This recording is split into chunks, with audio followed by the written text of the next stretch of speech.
Londres, il y a quelques mois, nous annonçait qu'il souhaitait priver de droit d'asile les migrants traversant la Manche. En fait, pour couper court à cette importation forcée ou ce passage par la Manche avec, hélas, les drames qu'on peut avoir régulièrement.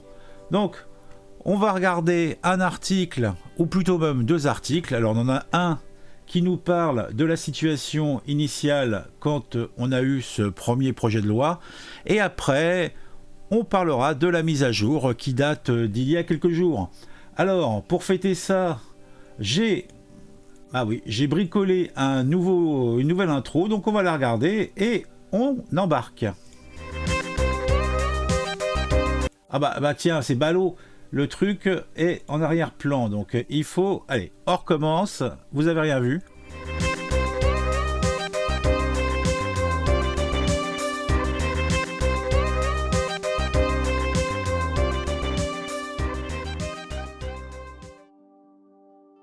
Alors, tout cela s'est décidé à Birmingham.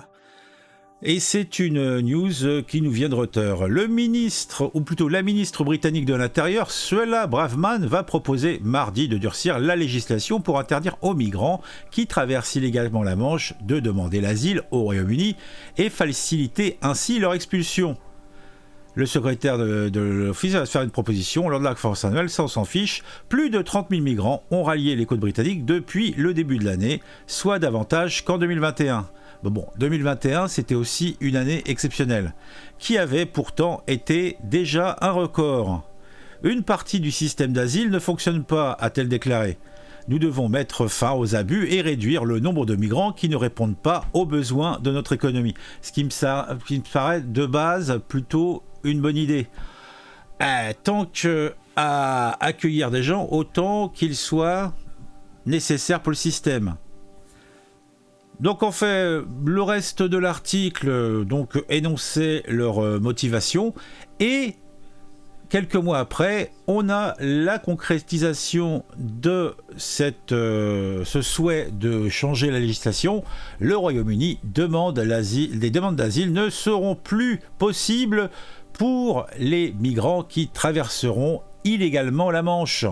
Le gouvernement britannique souhaite rendre ainsi irrecevables les demandes d'asile des migrants qui sont rentrés illégalement au Royaume-Uni. Le gouvernement britannique veut empêcher les migrants qui ont traversé la Manche d'effectuer une demande d'asile au Royaume-Uni. À cet effet, le Premier ministre Rishi Sunak et la ministre de l'Intérieur Suella Braverman présenteront la semaine prochaine leur plan pour rendre irrecevables les demandes d'asile des migrants traversant la Manche illégalement pour rejoindre le Royaume-Uni. J'ai l'impression que s'il y a une redite quand même. Ces derniers ne pourront plus déposer de demande d'asile et une fois expulsés, ils seront interdits de séjour outre-Manche. Rapporte le Daily Mail ce samedi 4 mars. Donc c'est tout récent, c'était il y a 2 jours.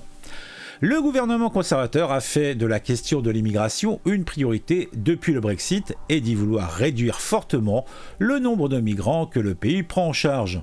En octobre dernier, Suella Braverman avait affirmé qu'il y avait trop de demandeurs d'asile qui abusent du système et qui ne servent pas les besoins de l'économie.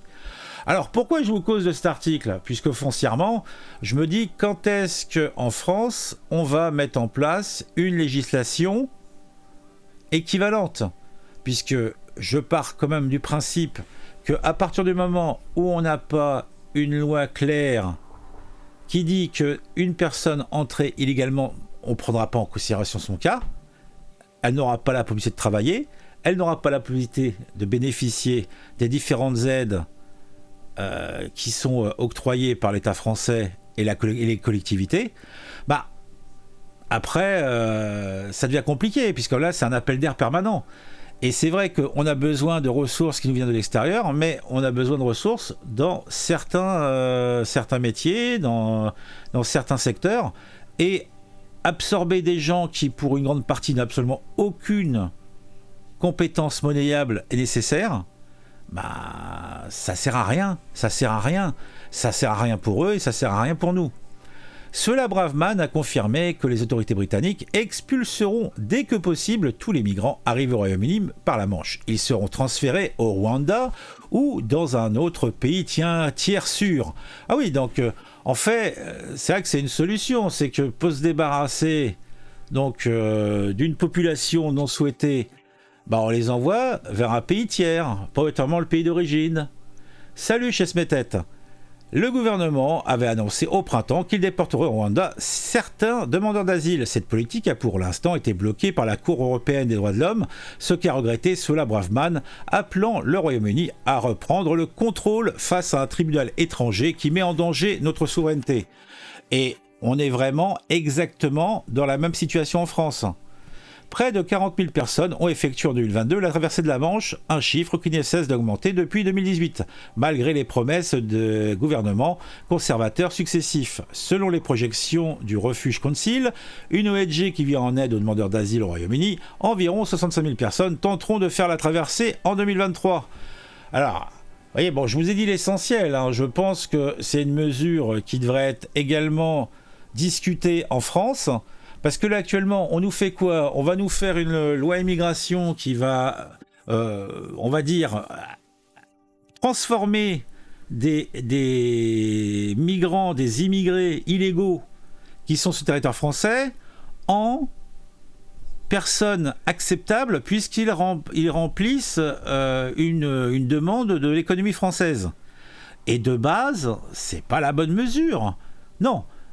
Si tu veux pouvoir bosser en France, il faut faire une demande dans le pays d'origine où tu es, et c'est tout. Et si tu es simplement, effectivement, un demandeur d'asile, bah, on va dire que tu es là pour passer. Hein. Va te trouver un endroit où vivre. Là, en fait, on va dire que tu es en sécurité quelque temps, mais après, faut vaquer. Hein. Faut aller dans une nation qui aura besoin de toi.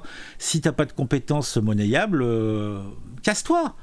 Faut arrêter de nous prendre la tête avec ça. Mais il faut qu'il y ait une législation qui soit adaptée. Alors, on a des commentaires.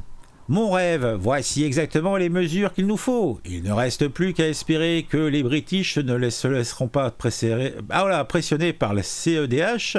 Je ne vois pas d'ailleurs très bien comment ils peuvent être bloqués par la CEDH puisqu'ils ont quitté l'UE. Bah oui, mais ils ont encore des trucs en cours, quoi. Sauf que si cela ne signifie pas automatiquement quitter aussi la CEDH, auquel cas, c'est simple, qu'ils la quittent aussi et tout ira bien dans le meilleur des mondes. Organisation internationale inutile, qui plus est, coûte un bras et interdit de faire ce que les citoyens français voudraient faire. Mais cela permet de placer des copains aux frais des contribuables. Oui, tout à fait. Bon, bah, de toute façon, je vous mettrai en commentaire le lien vers les articles en question. Donc, je pense que vous serez très satisfait de pouvoir lire en détail ces deux articles et les commentaires afférents.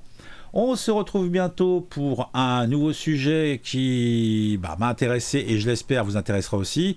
C'est un petit peu brouillon, j'en conviens, mais c'est comme ça. C'est le Denver, le dernier dinosaure. Il a du mal à parler, il a du mal à s'exprimer, il a les idées floues, il est bas de plafond, mais vous l'aimez. En tout cas, je ose l'espérer.